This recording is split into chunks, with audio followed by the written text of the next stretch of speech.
Hi, I'm Stefania and I'm the marketing and sales manager at FourthLine.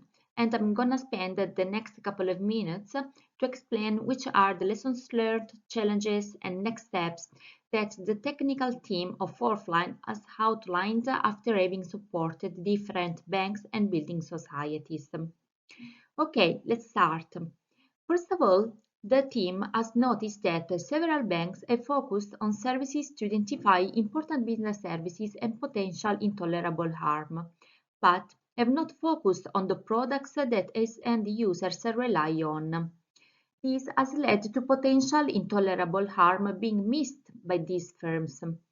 It is important to always look at the end user first when identifying important business services and ask what intolerable harm could occur if the product is no longer accessible to the end user, but also what facets is the product made of, which of those facets within a product will cause intolerable harm, and then go back and look at the business services and transversal services that support each product and which supporting business services will result in the identified product not being accessible to the end user if the internal or transversal processes stop working due to an outage or another unforeseen event.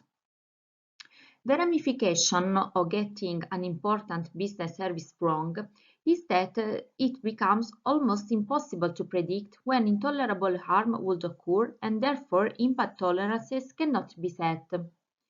Use a product lens, not an internal service lens when selecting an important business services and setting impact tolerances.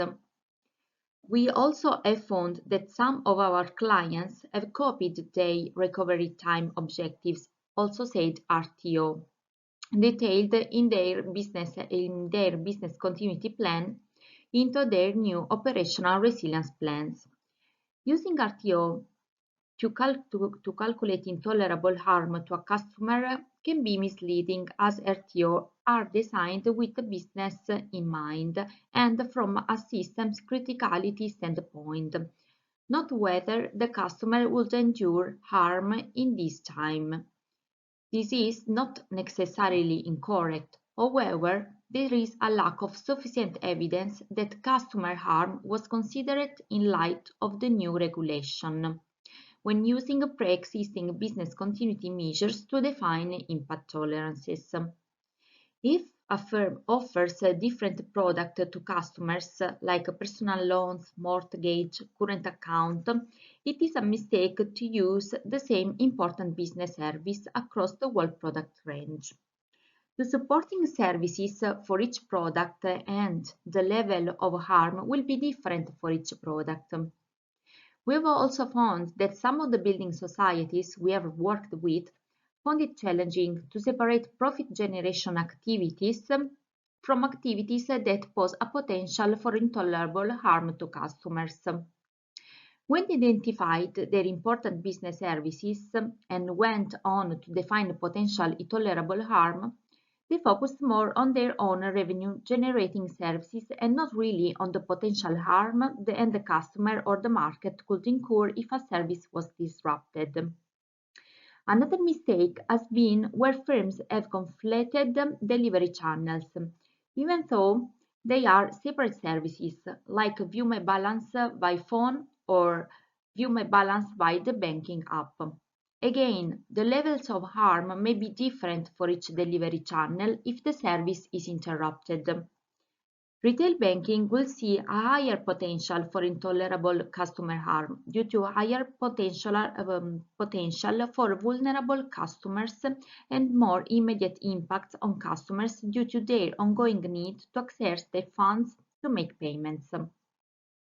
Another key finding has been that it is important to have clearly defined start and end points for important business services when it comes to mapping out the services and setting impact tolerances.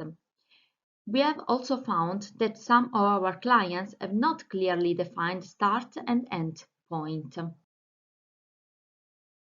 Let's explore now which are the next steps that banks and building societies should consider. First of all, it is very essential that they continuously improve customer data analysis in order to enhance the risk analysis for intolerable harm. Also, they must document target operating model, including rules and responsibilities for all participants, including governance forums and boards. This is required as part of the evidence for ongoing operation of resilience controls. The TOM should consider all necessary resourcing requirements for the business as usual function. Also, embed alignment within other risk disciplines, including business continuity and incident management. Moreover, it's important to continue to review outsourcing and third-party risk management. Also, leverage lessons learned from the implementation period to fine-tune the methodology and approach to operational resilience. Also increase sophistication of resilience testing and mapping to continuously improve resilience. And last point, establish a resilience by design into new products, new business services, transformation initiatives, and change management processes.